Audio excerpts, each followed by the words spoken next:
Mesdames, Messieurs, bonjour, bienvenue sur JMTV+. Vous êtes dans le bœuf politique, le tout dernier de cette semaine du 20 septembre 2020. Nous sommes exactement le 18 septembre, donc de cette même année, et une plainte a été déposée aujourd'hui à Paris par l'association Respondere Avocatus. C'est quoi l'association Respondere Avocatus? Pourquoi a-t-elle déposé une telle plainte? Qui visait-elle? Nous allons le savoir en recevant sur ce plateau deux éminents juristes d'origine camerounaise. Il s'agit de Maître Amédée Touko, que vous connaissez sans doute, et Maître Jacques Megam, qui a fait le déplacement de la ville de Lyon pour Paris pour vous édifier un peu plus sur ce qu'ils ont initié. Aujourd'hui, bonjour les deux maîtres. Bonjour. Bonjour Jacques Mofo. Comment allez-vous? Écoutez, ça va. Le problème, c'est que si ça va pour nous dans la diaspora, il faut que ça aille pour nos compatriotes au pays. Bon, Jacques Megam, maître, je vous revois 2 ans après. Vous étiez déjà passé ici, parler de l'affaire Wanto il y a 2 ans exactement. Exactement. J'ai d'ailleurs grand plaisir à vous dire qu'une partie du dossier est tombée comme une baudruche, ça s'est dégonflé, parce que concernant la somme de 20 000 euros, nous avons obtenu une ordonnance du juge d'instruction qui a décidé de la main levée, n'est-ce pas, de cette somme qui sera restituée dans les prochains jours aux ayants droit. Ah ben je vais les marquer à la culotte pour occuper une petite partie là-dessus.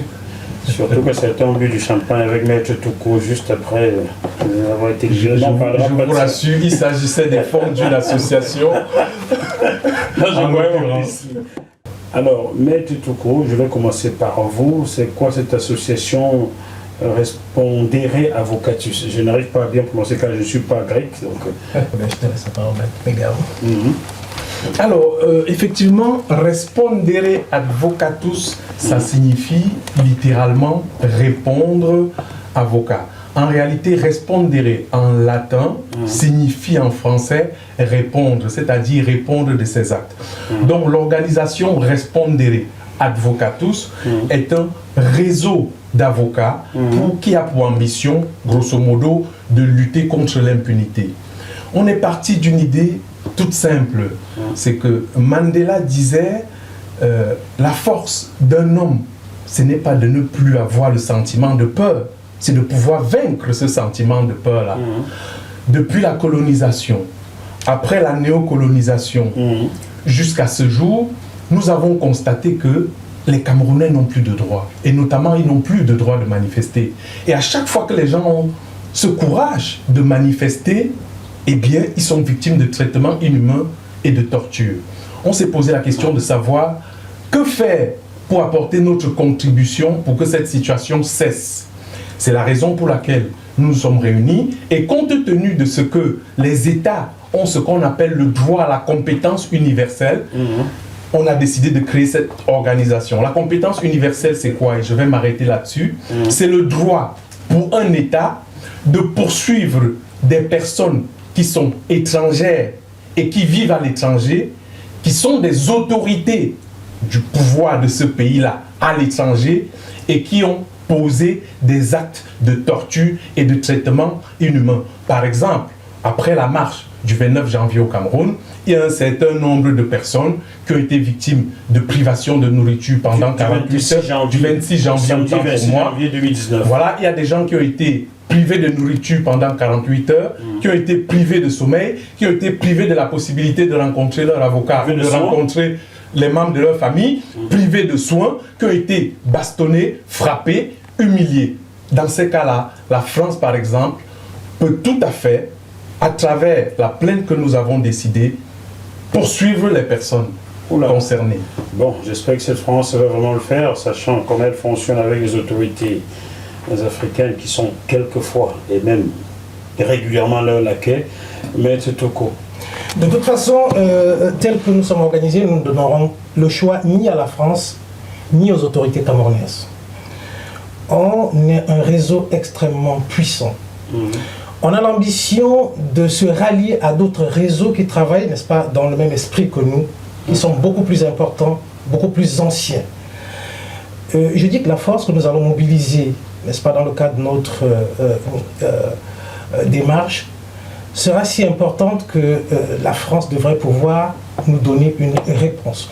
Nous avons la chance d'avoir à la tête de la justice française, le nouveau garde des Sceaux français, quelqu'un qui est un avocat. Éric Dupond-Moretti. Éric Dupond-Moretti. Oui. Et nous avons d'ailleurs l'ambition de demander une audience, n'est-ce pas, à cet éminent avocat pour lui parler de notre association, pour lui parler de notre démarche. Nous pensons que le Cameroun, comme tous les peuples, les Camerounais comme tous les peuples de la terre, ont droit à la dignité, ont droit au respect, ont droit à la liberté, ont droit à la démocratie. Nous pensons, à travers notre démarche, pouvoir aider ce peuple, n'est-ce pas, à accéder à ces droits-là. Nous avons un pays dans lequel un chef d'État est au pouvoir depuis 38 ans. 38 années.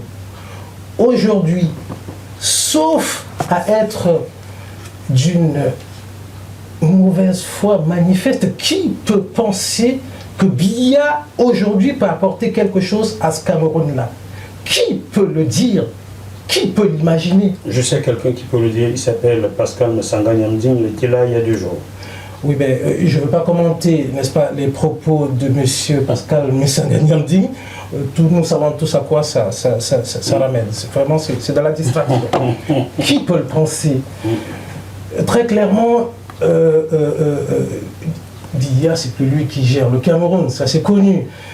L'ambition personnelle qu'il a, c'est de mourir au pouvoir, n'est-ce pas, et d'avoir droit aux obsèques nationales et officielles. Je l'ai toujours dit, ça c'est le seul projet qu'il a pour le Cameroun. Si en 38 années, il n'a rien fait pour le Cameroun, où il a conduit le Cameroun dans cet abîme-là dans lequel il se trouve, ce n'est pas, n'est-ce pas, dans ces derniers jours, n'est-ce pas, que Dieu me pardonne, hein, mais je ne peux dire que le traduire comme ça qu'il pourra le faire. Donc, le Cameroun aujourd'hui, c'est un pays en guerre. Dans le nord, dans sa partie est et dans sa partie anglophone. On parle de génocide. C'est très grave, c'est sérieux. Le Cameroun aujourd'hui, c'est un pays dans lequel l'exercice des droits politiques est inexistant, nul. Il est important qu'on puisse dire aux Camerounais qu'ils ne sont pas seuls, qu'on puisse dire que le Cameroun appartient au monde. Et comme tous les peuples de la terre, les Camerounais doivent pouvoir aspirer à cette liberté dont j'ai parlé tout à l'heure, à cette démocratie dont j'ai parlé tout à l'heure. Revenons sur votre association, on va poursuivre car le cas du Cameroun est vraiment préoccupant depuis quelques années. Mais depuis quand existe votre association déjà? J'ai lu août 2020, est-ce que c'est... Oui, en réalité, l'association Respondere Advocatus a été créée au mois de février 2020, en réalité. Simplement, sa légalisation effective a eu lieu au mois de juillet 2020. Donc, cette association qui existe, je vous ai indiqué que c'est une association qui a pour ambition de lutter contre l'impunité, y compris de ceux qui propagent la haine. Parce que je vous ai parlé tout à l'heure de ceux qui commettent des actes de torture. Ça, c'est du côté du pouvoir politique, les autorités policières, les autorités militaires, les autorités politiques et administratives qui sont dans la chaîne de commandement. Nous avons décidé que nous allons engager les procédures. Vous avez posé la question de savoir tout à l'heure, est-ce que la France est capable effectivement de connaître de ces procédures au point de sanctionner ces autorités? Je vais vous répondre. On a un précédent. On a un précédent. C'est l'affaire Oulda. L'affaire Oulda, c'est n'est-ce pas un officier mauritanien qui pensait effectivement, après la torture de personnes dans les géoles en Mauritanie, qu'il était libre de circuler. Or, une plainte avait été déposée contre lui en France, et dès qu'il est arrivé en France, la FIDH, donc la Fédération internationale des droits de l'homme, la Ligue des droits de l'homme et d'autres organisations avaient déposé plainte. Il a été arrêté, il a été incarcéré et il a fait l'objet d'une condamnation par la cour d'assises de 10 ans d'emprisonnement.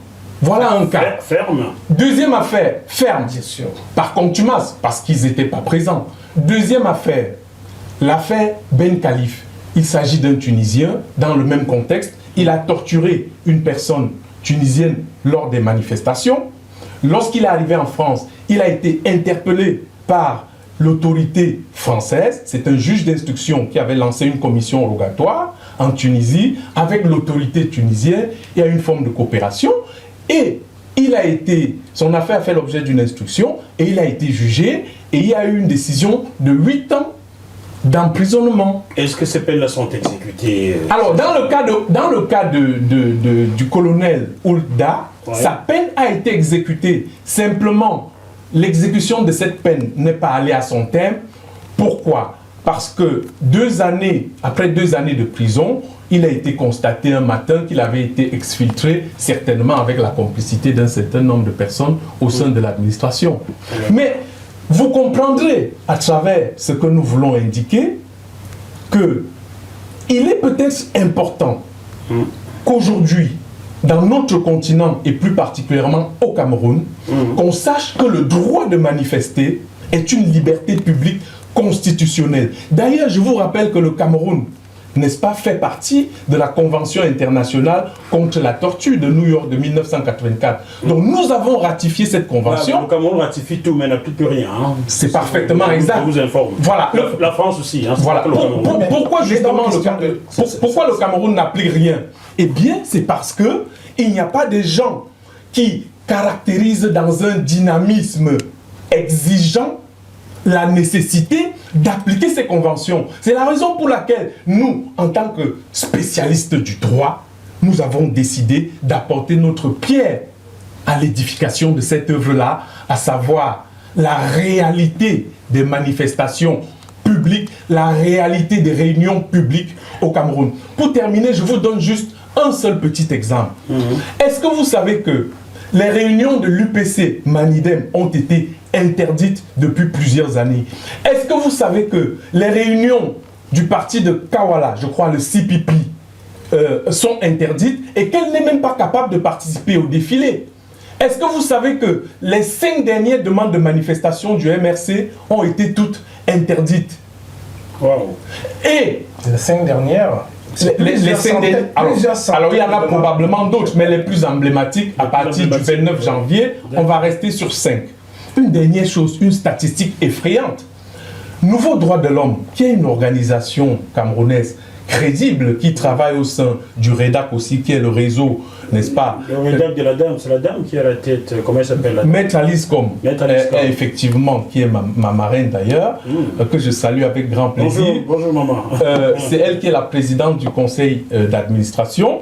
J'ai lu dans le rapport de Nouveau Droit de l'Homme, en préparant cette émission, qu'il y avait eu sur 180 demandes de réunions ou de manifestations, 127 rejets. Oula. 127 rejets. Alors, ne me dites pas qu'on est dans un pays démocratique. Je vais reformuler la question pour vous, Maître Toko. Pouvez-vous nous dire s'il existe entre la France et le Cameroun une convention d'exéquatur?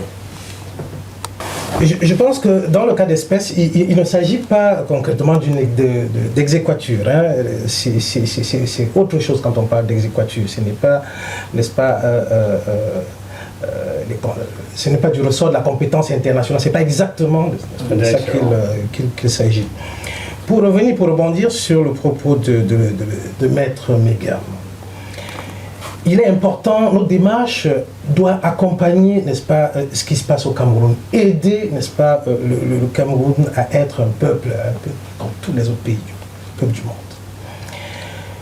Et nous pensons qu'aujourd'hui, le processus, n'est-ce pas, la recherche de liberté qui est en cours au Cameroun doit pouvoir s'accompagner d'un certain nombre de soutiens que j'appelle piliers.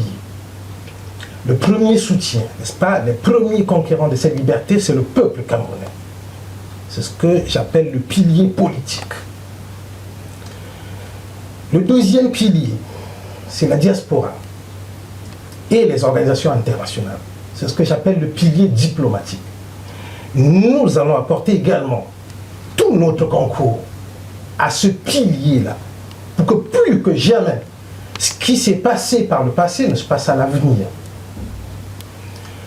Le troisième pilier, c'est ce que j'appelais le pilier social ou humanitaire. C'est que malheureusement, dans cette quête de liberté, il y a des victimes, malheureusement. Malheureusement, oui. Il est important qu'on s'organise de manière à pouvoir apporter tout le concours, n'est-ce pas, qu'elles méritent à ces victimes-là. Celles qui peuvent être blessées, si, n'est-ce pas, le pouvoir de Yaoundé continue dans cette voie-là, celles qui sont emprisonnées, y compris leurs familles, ou celles qui perdent leur vie, pensons aux choses les plus folles. Ouais. Malheureusement, ça arrive. Je pense à mon confrère Ouazizi. Tout à fait. Notamment, je pense à Ouazizi quand j'en parle. Il est important qu'on puisse mettre en place tous ces outils-là.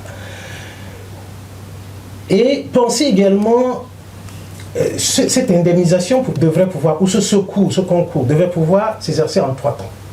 N'est-ce pas? Pendant, n'est-ce pas, cette quête de la liberté, pendant, n'est-ce pas, pour ceux qui sont privés de liberté, et après. Parce qu'il est important qu'une fois que le peuple aura conquis et pris le pouvoir, qu'on puisse également indemniser, n'est-ce pas, ces gens qui ont été victimes de la dictature dans le cadre d'une organisation, d'un instrument qu'on pourrait appeler, n'est-ce pas, une espèce de réparation. Oui, la réparation, ce sera... C'est comme ça. Est-ce qu'on peut le dire comme ça? Oui, ce sera... Pour que on fait un peu du droit pour les nuls, pour que l'enfant qui fait CM2 comprenne aussi. Tout à fait, c'est la formulation, n'est-ce pas, que j'avais donnée à cet outil que j'essayais de retrouver.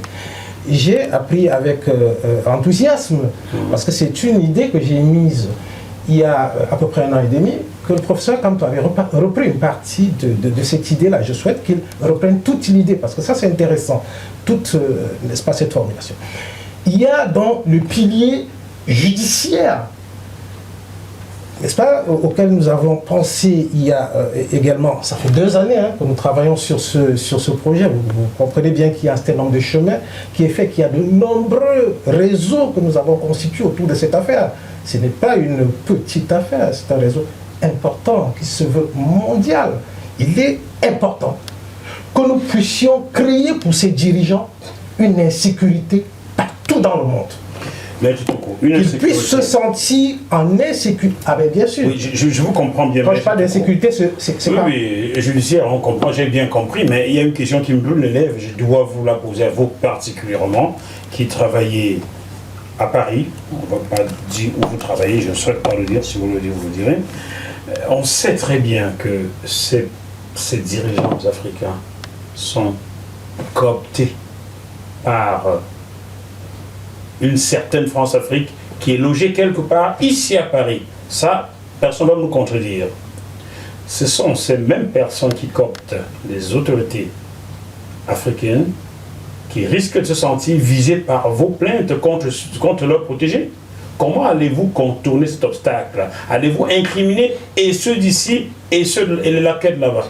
Comment allez-vous procéder? Non, enfin, les choses ne se présentent pas exactement de manière caricaturale, comme vous le dites. Nous sommes conscients, n'est-ce pas, de ce qu'il y a un certain nombre de complicités, actives ou passives, n'est-ce pas, des agents français, n'est-ce pas, à l'égard n'est-ce pas, de ces dictateurs africains, de leurs préposés. Ça, on en est conscient. Mais on a la chance, pour les pays dans lesquels nous travaillons, que nous trouvons dans les pays de droit. Et nous allons utiliser à fond cet outil. Nous allons mettre à contribution à fond ces outils. Rassurez-nous, on est dans une première démarche, qui est une plainte devant, n'est-ce pas, le procureur de la République. On a d'autres ressorts qui obligent la justice, n'est-ce pas, à connaître de cette affaire. On pourra parler dans un deuxième temps d'une plainte avec constitution de partie civile. Cette fois-là, ce ne sera pas le procureur, ce sera le juge d'instruction. Donc, quoi qu'il advienne, ces affaires bougeront. Et si demain, parce qu'il y a une manifestation qui est prévue encore au Cameroun le 22. Le 22, oui. Tout à fait, nous avons ouvert, n'est-ce pas, nos livres, nous sommes, n'est-ce pas, très attentifs par rapport à ce qui se passe au Cameroun. Et évidemment, si ce qui s'est déjà passé se reproduit, n'est-ce pas, nous en tirerons toutes les conséquences, n'est-ce pas. Puis-je faire une parenthèse, puisque cette émission sera diffusée avant le 22, les autorités camerounaises, ne perdez pas votre temps à vouloir couper Internet. Il y a des moyens de sortir des images, même si vous coupez Internet, et JMTV Plus sera au cœur des marches au Cameroun. Donc je diffuserai, même si vous coupez Internet. Oui, voilà. Et ça, il faut le dire, hein, dans la plainte qui a été déposée, il y a 100 personnes. Qui sont visées. 100 personnes. Donnez-nous les têtes, les plus grosses têtes là-dedans, s'il vous plaît. Oh, elles se reconnaissent. Je suis Ça dit, il y a 100 personnes. Ça dit, Donnez-nous, le peuple veut savoir. Du plus petit tortionnaire au responsable le plus élevé. On va commencer. Ah oui, tout à fait. Non. Ah ouais. Monsieur Paul Guay dedans, c'est sûr. Ah ben, c'est Ça évident va de- que c'est évident. Ça va de soi. Ah ben, ça va de soi. Mais, Bon. non, Ces différents premiers ministres de ces 10 dernières années sont dedans. Je dis, il y a 100 personnes. Monsieur Atanganji est dedans. 100 personnes.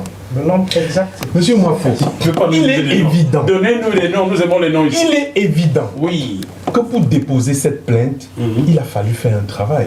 Vous je doutez. suis d'accord avec vous. Alors ce travail méthodologique, c'était quoi? Il fallait déjà demander à nos confrères qui sont au Cameroun de nous donner des éléments, puisque ça ne vous a pas échappé, qu'il y a des avocats camerounais qui ont travaillé sur des dossiers au Cameroun.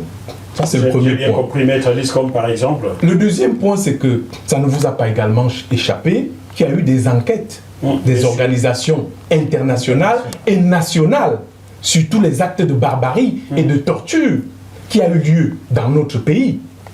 La troisième chose, et je vais peut-être m'arrêter là, ce sont l'ensemble des témoignages des victimes, les témoignages qui corroborent et qui affluent dans un même sens.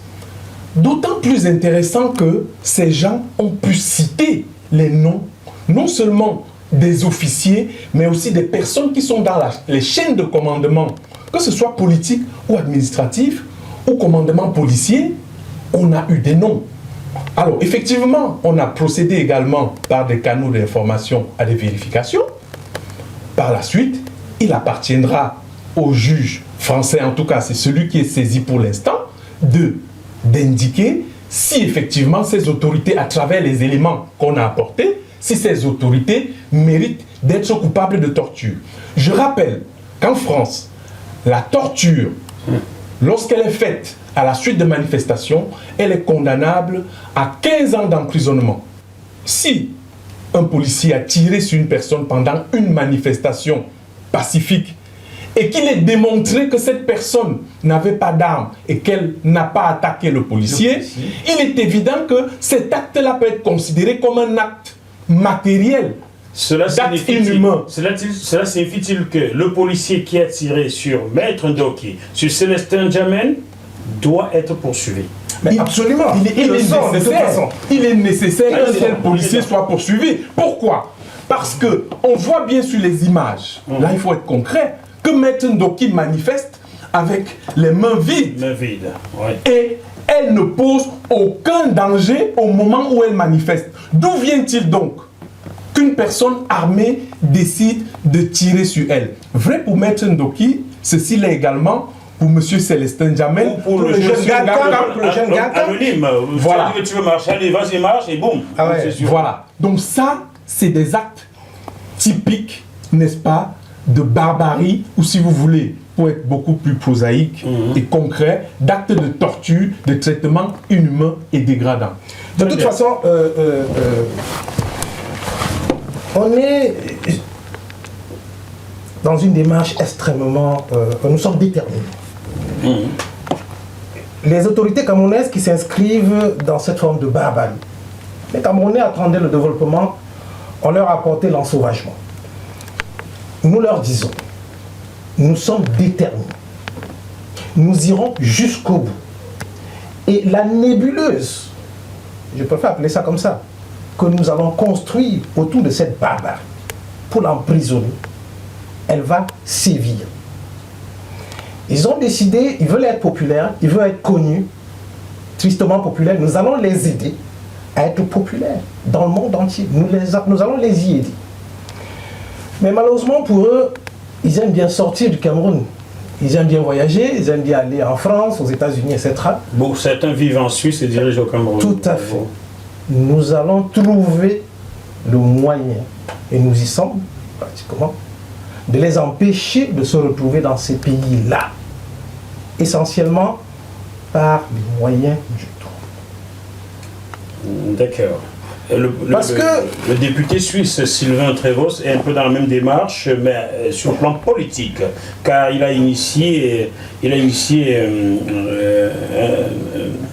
une loi qu'il souhaite faire voter par le Parlement de Genève pour interdire à certaines autorités camerounaises de séjourner en Suisse. J'ai eu au téléphone Sylvain Trévos, député suisse. Voilà. Ah oui, enfin, de toute façon, nos amis activistes, ici, ils sont arrivés déjà pratiquement, hein, parce qu'on remarque que le premier des Camerounais ne vit pas en Suisse. Vous savez où il vit déjà? Il est où? Oh ben, je sais pas. Enfin, non, écoutez, monsieur Moifo, en réalité, on prend acte de ce que les autorités suisses ont décidé. Ils n'ont pas décidé, un député suisse a décidé de travailler sur cette question. Voilà. Mais vous vous doutez bien que, bien qu'en prenant acte de cela, il est évident que la Suisse travaille à ses intérêts, tout comme la France. Tout comme la France. Donc nous ne pouvons pas, ad vitam aeternam, accuser les pays de vouloir exploiter notre pays. Il est évident que l'intérêt du dirigeant français, c'est de maintenir, n'est-ce pas, des personnes au pouvoir qui n'ont pas l'ambition de travailler pour le peuple. Alors, c'est la raison pour laquelle cette lutte que nous engageons sur le plan judiciaire, c'est aussi une lutte indirectement politique. C'est une lutte qui consiste à dire au peuple, réveillez-vous, réveillez-vous et faites en sorte que ceux qui sont au pouvoir soient ceux que vous avez choisis. Absolument. Et le choix du peuple, il doit être libre. Et comment le choix du peuple, il doit être libre? Parce que le peuple aura décidé d'une constitution libre et parce qu'il aura décidé souverainement de désigner ses dirigeants. Monsieur Moifo, il est évident que lorsque vous avez décidé de participer à désigner un dirigeant, il travaillera pour vos intérêts. Alors dans le contexte camerounais, comment comprendre? Pas que Camerounais. Par exemple. Je ne suis pas sûr que les Ivoiriens aient vraiment décidé de choisir Alassane Ouattara. On est bien d'accord. On est bien d'accord. Je le dis, hein, si quelqu'un m'attaquait en Côte d'Ivoire, même Alassane Ouattara, je vais au tribunal avec lui. Je démontrerai qu'il ne l'a pas choisi.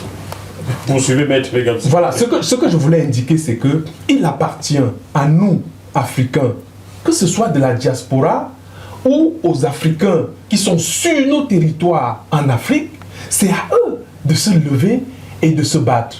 Parce qu'au bout de ce combat, c'est quoi? C'est notre dignité, c'est notre liberté. Aujourd'hui, nous n'avons pas la capacité de décider de notre avenir. Et c'est pour ça que ces dirigeants au pouvoir, ils hypothèquent par leurs actes l'avenir de nos enfants. Donc, l'idée de cette organisation-là, Respondere Advocatus, donc, qui est un réseau d'avocats qui va travailler, n'est-ce pas, pour les peuples africains, l'idée, c'est de faire en sorte que tous ceux qui ont des droits qui sont constitutionnels ou pas, que ces droits puissent être exercés. Et pourquoi ces droits doivent être exercés? Parce que lorsque les droits sont mis en œuvre, notamment dans le cadre d'un processus électoral, il est évident que les peuples choisissent leurs dirigeants et finalement, les dirigeants exécutent la volonté du peuple. Du peuple. Tout à fait. Oui, je pense qu'il faut dire, le message de Maître Meguem est précis là-dessus. Il faut désormais que le peuple camerounais sache qu'il n'est pas seul. Oui. Mieux qu'hier, le peuple camerounais doit savoir qu'il n'est pas seul, qu'aujourd'hui nous l'accompagnons. Et que sa démarche est une démarche profondément légale et légitime. Manifester pacifiquement n'est pas une déclaration de guerre. Non. Le peuple doit le savoir. Non. Manifester pacifiquement n'arrache aucun droit à autrui. C'est demander pour soi davantage de droits.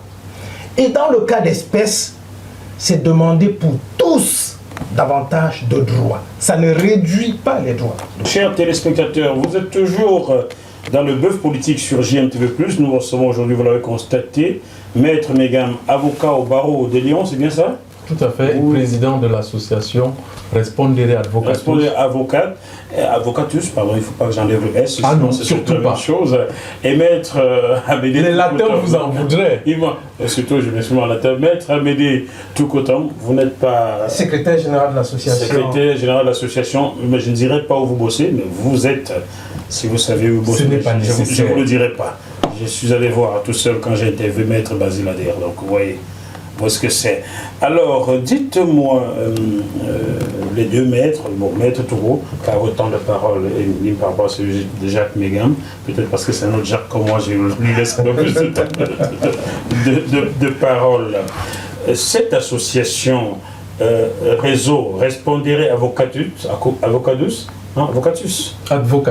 Advocatus, voilà. Du latin avocat. Alors, c'est à vous de voir si c'est des avocats beurre ou des avocats lolo.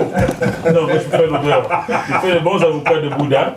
Dites-moi, Maître Touko, cette association ne s'occupera pas que du Cameroun, elle s'occupera de l'Afrique en général. Tout à fait. Non, notre ambition ne se limite pas que sur le Cameroun. Mais il se fait que, n'est-ce pas, les choses se passent de manière assez dramatique au Cameroun.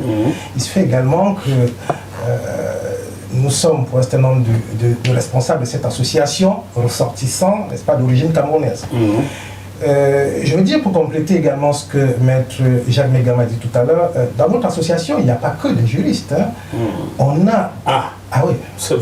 Vous avez effacé une de mes questions là. Oh, ils sont malins ces avocats. Ah oui, tout à fait. Vous avez effacé une de mes questions. On a des informaticiens. D'accord. De renom, on a des anciens officiers de l'armée, gendarmes et policiers. On a des journalistes qui sont membres de l'association. On a même des dirigeants d'organisations internationales de défense des droits de l'homme. Il n'allait jamais démarcher. Vous avez bien fait le coup. Mais je couvrirai vos événements, c'est une certitude.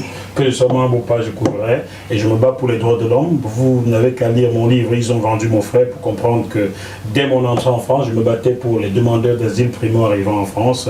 C'est moi qui ai fait arrêter les tortures et les sévices en zone d'attente à Roissy-Charles de Gaulle. C'était le 21 mars 2001, mais un mercredi. Donc voilà, je couvrirai vos événements. Ça veut dire que des défenseurs des droits de l'homme comme Georges Paga, qui m'a appelé de Libreville l'autre jour, ou comme Boga Sako Gervais de la Ligue de la défense des droits de l'homme, qui est ivoirien et qui vient d'Italie, je vais leur adresser cette émission, ils gagneraient à prendre contact avec vous.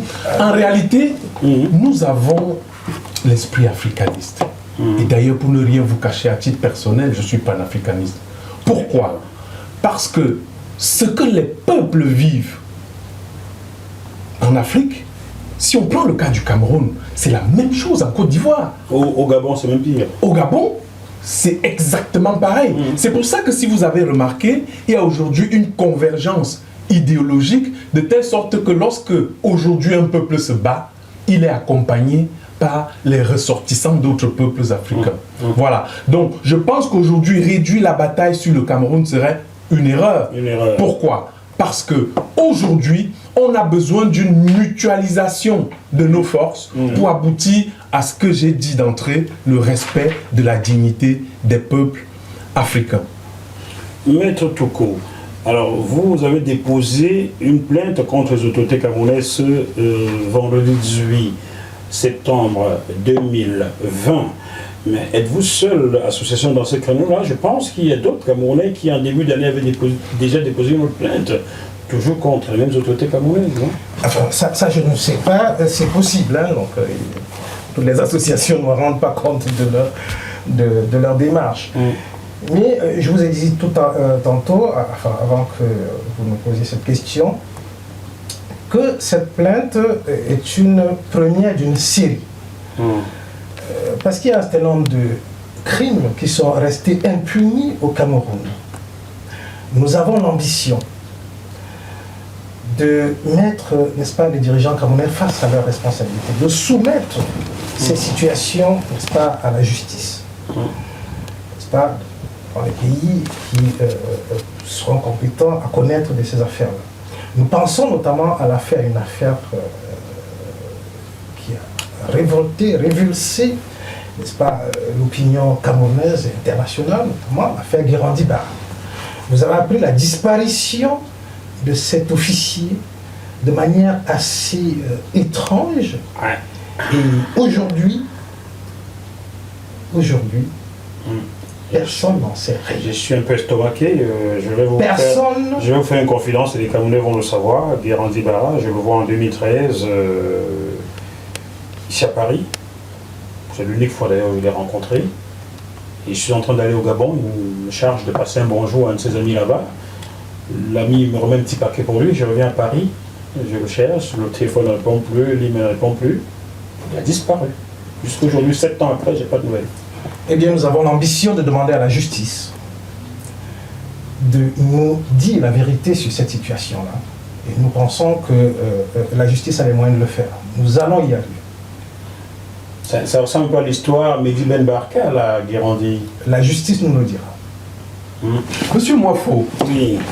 juste pour rebondir sur ce que Monsieur Touko vient de dire, voyez-vous, si en France, le parquet est sous l'autorité du ministre de la Justice, qui lui-même est nommé, on le sait, par l'Élysée, en réalité, le juge d'instruction, il ne l'est pas, tout simplement. Donc, toutes ces affaires que je vous ai citées tout à l'heure, ce sont des affaires qui ont été instruites par un juge d'instruction et jugées par des juges, n'est-ce pas, qui sont compétents, qui sont indépendants et qui sont libres. Or, dans nos pays, qu'est-ce qu'on voit? C'est le président de la République qui décide de la carrière des magistrats. Mais il décide de tout. Voilà. Non, je prenais juste cet exemple pour vous dire qu'aucun magistrat ne va jamais instruire une affaire de torture au Cameroun. Et c'est la raison pour laquelle, effectivement, on s'est dit, puisqu'il en est ainsi, eh bien, il faudra que ces gens répondent de leur absence d'humanité. Parce que lorsque vous retirez aux gens leur humanité, parce que c'est de ça qu'il s'agit, c'est quoi cette histoire? J'enverrai cette émission au procureur des Ongué Georges Meka. Je lui enverrai cette émission, j'espère qu'il réagira. Hein, monsieur le procureur. Ben, tout à fait, parce qu'il y a des actes qui sont commis à Yaoundé. Ben, oui. Notre démarche procède de l'absence de réponse judiciaire également, hein, n'est-ce pas, des autorités judiciaires camerounaises. Parce que si ces actes avaient été sanctionnés au Cameroun, évidemment, la justice française ne peut pas se saisir des actes déjà, n'est-ce pas, dont la justice camerounaise a déjà connu. Je profite d'ailleurs de cette tribune pour sincèrement remercier les confrères et les journalistes camerounais qui ont accepté de nous accompagner dans cette démarche. Parce que c'est encore beaucoup plus difficile pour eux, d'autant plus qu'ils travaillent dans des conditions extrêmement compliquées. Donc je voulais, on ne va pas citer leur nom pour l'instant, mais si vous citez. Il est évident que ces personnes-là, il faudra qu'elles soient portées comme des héros nationaux. Voilà. Lesquels héros de notre pays, Oumniobe, Ernest Ouandi, Osende Afana et les autres, n'ont jamais été reconnus par notre pays. Pouvez-vous nous indiquer le nombre approximatif d'avocats qui sont déjà membres de votre association? Actuellement, en tant que membre, nous avons déjà une dizaine d'avocats. Oui. Voilà. On a une dizaine d'avocats. On a 2 journalistes également qui ont postulé et leurs candidatures sont en cours d'examen. Vous voulez bien me donner le nom en off, je verrai, parce qu'on se connaît tous ici. Hein?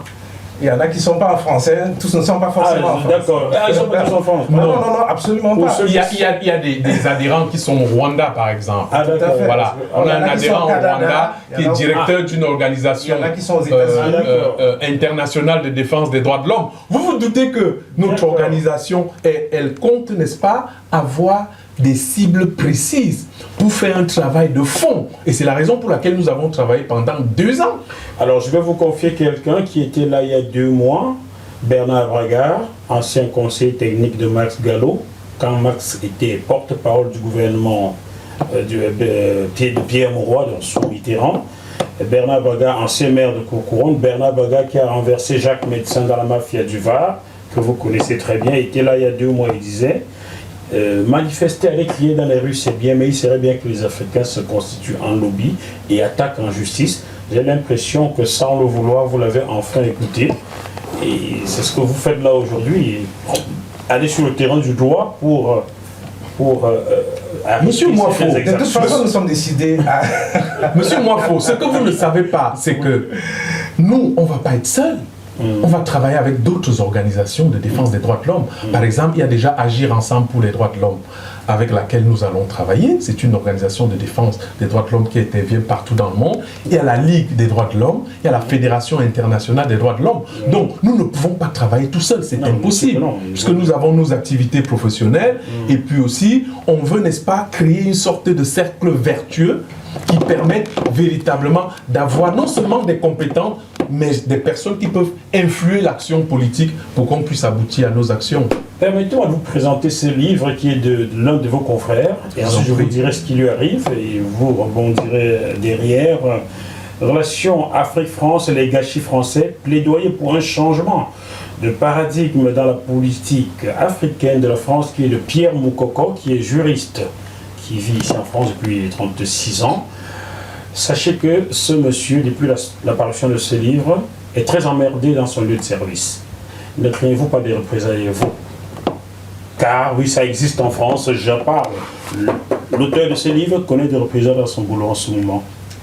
De toute façon, nous ne donnerons l'occasion à personne de s'attaquer à nous, n'est-ce pas, dans nos démarches. Ce n'est même pas envisageable. Nous pensons que nous avons un certain pouvoir, qui est le pouvoir de la justice. Nous allons l'utiliser simplement. Lui aussi, les juristes. Hein. Alors, monsieur Moukoko, c'est vrai, c'est quelqu'un que je connais un tout petit peu dans la vie privée, puisqu'il m'a parlé, il a bien voulu me parler de son ouvrage. C'est vrai qu'effectivement, dès lors que l'autorité française ou des citoyens français sont au courant du fait qu'effectivement, vous écrivez pour raconter un peu leur histoire, il y a un certain nombre de personnes qui n'arrivent pas à affronter leur histoire. Et je pense que c'est l'histoire coloniale et c'est l'histoire des relations entre la France et l'Afrique. Il faut en parler. Et M. Moukoko a bien fait d'en parler et il serait parfaitement inacceptable qu'aujourd'hui il ait des difficultés d'emploi. En tout cas, nous serons ouverts si jamais ces difficultés aboutissaient par exemple au fait qu'il perde son emploi. Nous serions prêts à lui apporter notre concours pro bono afin qu'il puisse effectivement... Il est convoqué au tribunal dans un mois. Je souhaiterais que si des avocats ici ont du temps, que vous constituez pour aller écouter pourquoi il a été convoqué. Aucune difficulté. Ça, je le dis maintenant à l'antenne. Je sais que dans son service, on regarde cette chaîne depuis qu'il est là régulièrement. Et voilà, et on parlera de ça. Il n'a rien inventé. Les archives sont là. Ça avait beaucoup d'intérêt que nous suivrons, n'est-ce pas, cette affaire-là. Voilà, ça c'est sûr. Nous entrerons en contact dans les tout prochains jours. Et puis, on est en démocratie. À quoi ça sert, n'est-ce pas, de la lâcheté que d'aller menacer un individu, un intellectuel qui a décidé de décrire les rapports entre son pays en qualité de victime? On parle d'une victime qui aura la double peine. La peine d'avoir été meurtri par la colonisation et les souffrances qu'il vit au quotidien en France. Et une double peine serait de perdre son emploi ou d'être l'objet d'une plainte devant une juridiction. De toutes les façons, je vous confie son cas et je le dis ici à l'antenne devant les téléspectateurs du monde et de France. J'y verrai et je vous interpellerai sur ce cas-là. Je vais même d'ailleurs solliciter vos grands confrères, William Bourdon, Maître Charrier Bournazel, pour ce cas-ci. On ne peut pas malmener quelqu'un parce qu'il a dit la vérité. Voilà. Il y en a marre un peu. Oui, mais je pense qu'il faut qu'on reste dans des choses extrêmement précises. C'est un dossier, pour l'instant on ne le connaît pas, ce dossier, ça il faut le dire, parce qu'en France, il faut dire que la France est un état de droit. Si on parle des états de droit, n'est-ce pas, des états auxquels le Cameroun aimerait ressembler, il y a la France, il y a les États-Unis, il y a la Grande-Bretagne, etc. La France est un pays de démocratie.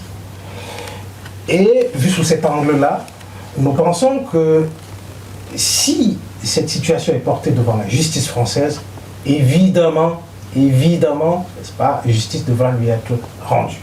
Donc il est vrai que manifestement, dans le cas d'espèce, Vous vous souvenez que dans l'affaire Wafo, intellectuel. vous vous souvenez que dans l'affaire Wafo, Wafo, oui, Wanto. voilà, Wanto Wafo, Robert. tout avait été dit. Tout. Qu'est-ce qui n'a pas été dit sur la place parisienne?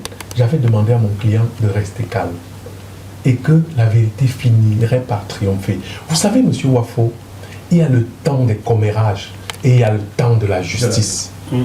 Donc j'espère qu'il en sera de même pour monsieur Moukoko. Revenons sur votre association Respondere Avocatus.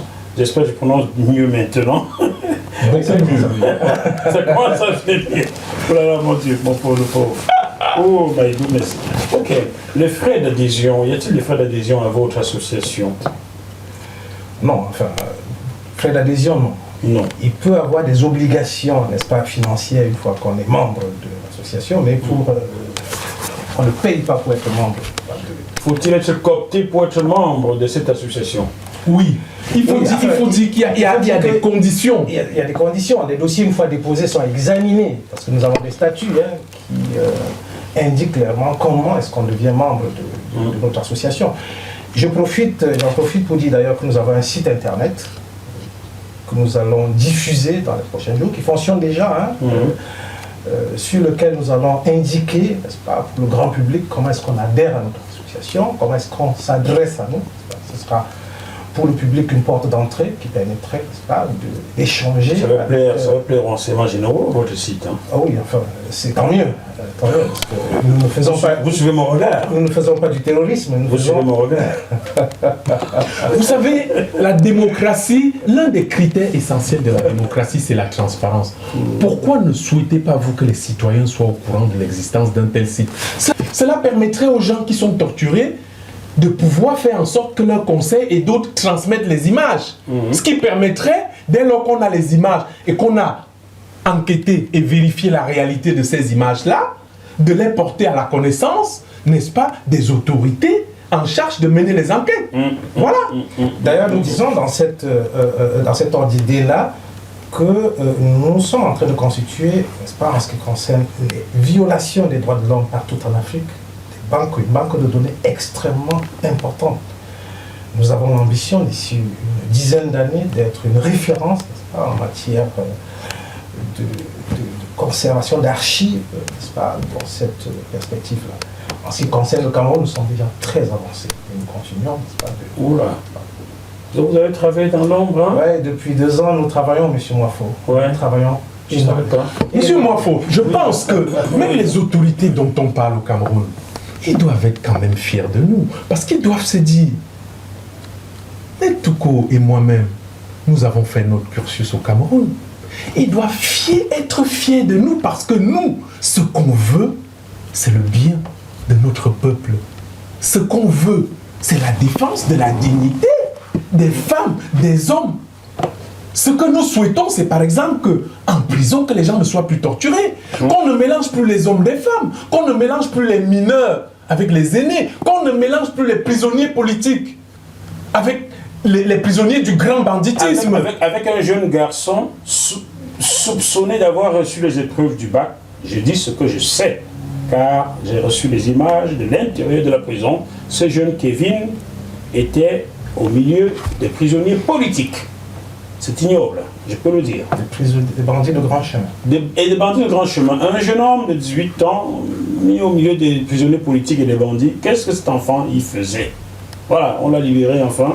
Merci à Maître Sim, votre confrère qui s'est bien battu pour cela. Il faut également dire merci à Maître Dorcas Comé, qui est aussi une avocate camerounaise que je connais bien pour ma part, qui avec Maître Sim, effectivement, ont travaillé pro bono dans cette affaire. D'ailleurs, j'ai été très étonné qu'il y ait des gens qui s'interrogent sur pourquoi des avocats travailleraient gratuitement pour des citoyens. Je rappelle que le rôle de l'avocat, c'est de défendre, c'est pas forcément de récupérer les honoraires. Je voudrais, si vous me permettez, par votre tribune, monsieur Moifo, je voudrais m'adresser à mes confrères camerounais, parce que, vous savez, au Cameroun, on a des confrères brillants, mais je suis un peu désolé et triste quand je vois que des avocats de la trempe de Maître Yondo Black, de Maître Alice Com et de maître Dominique Fous ou Nye Kanga, par exemple, disparaissent. De plus en plus de jeunes rentrent dans la profession. En réalité, le serment, c'est quoi dans notre profession? On prend serment, n'est-ce pas, de travailler avec honneur, avec dignité, en toute indépendance. Donc, j'aurais aimé que mon barreau, qui est aujourd'hui géré par un confrère, Maître Tchakounte Patié, qui est un avocat brillant, mais j'aurais aimé que ce barreau-là s'occupe un peu plus des questions de droits de l'homme. Pourquoi je dis ça? Parce que dans l'ensemble des pays au monde entier, lorsque le peuple il est brimé, lorsque le peuple il pleure, lorsque le peuple il meurt, tout le monde peut l'abandonner, sauf l'ordre des avocats. Et donc, sauf les avocats. Voilà le message que je voulais passer à mes confrères. Qu'ils se réveillent et qu'ils défendent la cause des misérables et la cause des pauvres. Très bien. Maître Touko, y a-t-il une question que vous auriez aimé que je vous pose? Je n'ai pas tilté dessus étant donné que je ne sais rien du tout dans votre domaine, j'apprends tous les jours de vous. Donc répondez à la question non posée. Oh, à la question non posée, oui. C'est difficile. Oui, c'est très difficile, mais vous allez faire des efforts. Non, la question non posée, pour moi, c'est le Cameroun. C'est-à-dire, je vais revenir sur le Cameroun pour dire que, une fois de plus, nous demandons au peuple camerounais de nous accompagner dans cette démarche. De nous accompagner dans cette démarche en saisissant l'opportunité historique qui est la sienne. N'est-ce pas? Notamment celle du 22, il y aura d'autres opportunités également, en sortant massivement. Nous les protégeons désormais. Désormais, tous ceux qui toucheront un cheveu du peuple camerounais seront persécutés. Entre guillemets. Nous ne laisserons plus faire d'injustice. Les Camerounais ne sont pas des sauvages. Les Camerounais, c'est des humains qui aspirent, comme tous les peuples de la terre, à la liberté, à la démocratie, à la prospérité. Le Cameroun n'est pas un pays dans lequel les gens sont nés pour vivre et mourir dans la misère, la pauvreté et l'injustice. Mais non, ça doit s'arrêter. Bon, ajoutez-y le Gabon, le Congo, la Côte d'Ivoire. Non, je n'aime pas cet amalgame-là. Là, nous parlons du Cameroun. Oui. Nous parlons du Cameroun dans lequel on a un dictateur, l'un des dictateurs qui soit resté le plus longtemps au pouvoir au monde. C'est-à-dire, parmi les 10 plus vieux dictateurs, ceux qui ont une longévité au pouvoir la plus importante, M. Biya fait partie de ce top 10-là, à la tête duquel trône Fidel Castro, Kadhafi, etc. J'aurais aimé qu'il ait été un dictateur comme Kadhafi, hein, parce que c'était mieux hein, que Biya. Ça, on peut le dire. Ça n'engage que moi. Ça, on peut le dire. Mais vous imaginez, je comprends. Donc, on est dans un pays dans lequel, sur lequel règne depuis 38 années, quelqu'un qui pour ce pays-là aujourd'hui n'a plus aucune ambition, aucune perspective, n'offre aucune perspective. On est dans un pays qui est en guerre. On est dans un pays qui vit au quotidien un génocide. On est dans un pays qui se meurt. On est dans un pays dans lequel des détournements massifs, faramineux, dont l'épisode la plus emblématique est la disparition de 2000 milliards de francs CFA, notamment ce qu'on appelait la Calgate. Et personne n'a été puni ici aujourd'hui. Personne. Personne. Personne. Il n'y a rien. Et pour vous dire, nous sommes en train de travailler également sur ce dossier-là. Ah, c'est bien. Ah ben absolument. Répondez à tous. Nous travaillons sur ce dossier. Vous trouverez qui vendait le sac de ciment à 700 000 francs CFA. Nous travaillons sur ces dossiers. Tous ces détournements massifs en Afrique, nous allons soumettre ces détournements à la justice. C'est fini, n'est-ce pas, l'irresponsabilité juridique et politique. C'est fini. Très bien. Maître Megam, en une minute, la question non posée. Répondez à la question non posée. Je pense qu'il n'y a pas de question non posée.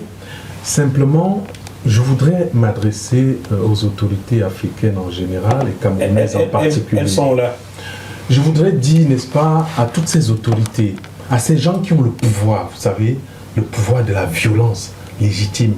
Je voudrais leur dire qu'elles peuvent encore changer parce que c'est leurs enfants qui manifestent.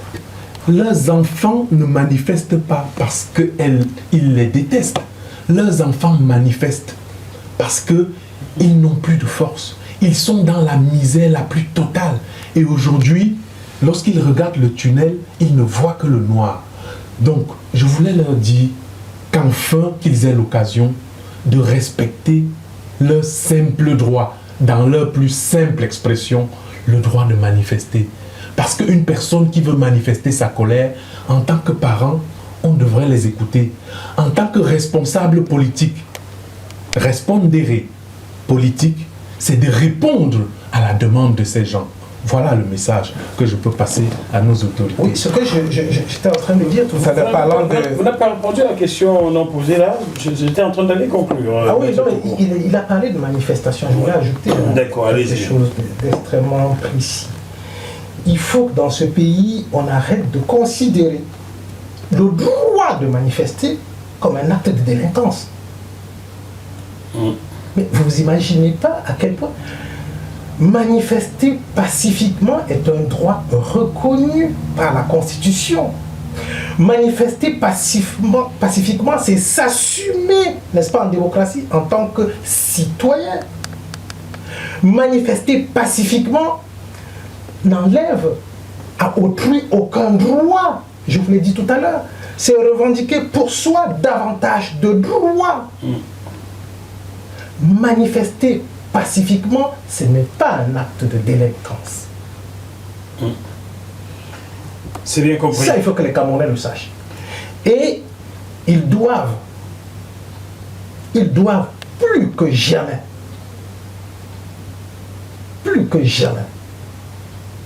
faire valoir, n'est-ce pas, ce droit de manifester. J'en profite pour passer des salutations à quelqu'un qui a manifesté le 1er juin 2019 et qui est en prison depuis 1 an 3 mois. Il s'agit de Mamadou Mota. J'en profite pour saluer Rosan Jimini, qui se retrouvait, bien que enceinte, en prison, uniquement parce qu'elle a demandé à la population de ne pas sortir et aller voter. Je salue tous ceux qui sont dans les prisons politiques. Je pense à toi, Bertrand Zibi, en prison depuis plus de 3 ans au Gabon, juste parce que tu as quitté le parti d'Ali Bongo. Je pense à tous ceux, à Edith Oualé, qui vient d'être happé par le régime dans la Salomatra en Côte d'Ivoire. Je pense à vous tous et je vous salue. Soyez courageux. On se retrouve sur ce même plateau dans quelques jours avec d'autres invités. D'ici là, malgré la situation extrêmement compliquée, partout en Afrique noire, surtout francophone, gardons quand même la banane. À très bientôt. Bye bye. Bye bye. Merci d'être venu. Merci, monsieur Morfond. Je demande à JMTV+, de continuer à faire ce travail extrêmement important de recueillir les informations, de les recueillir avec esprit critique, pour ensuite les diffuser comme elle le fait, afin que les esprits s'éveillent, que les consciences s'ouvrent davantage et que les actes suivent.